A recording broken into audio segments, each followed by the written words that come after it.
2019 GT.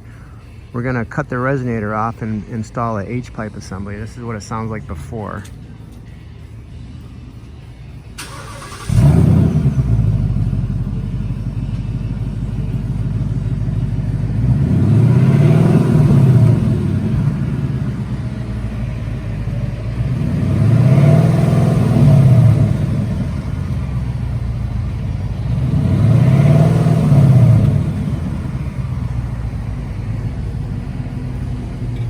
That's before. This is what's on here now. It's got the original mufflers, the original resonator setup that most of those things have.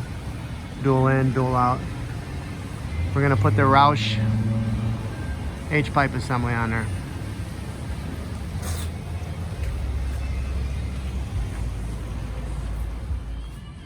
Okay, we got this done. Cut that resonator out. We put the H-pipe assembly in. Just let this thing down and see how it sounds.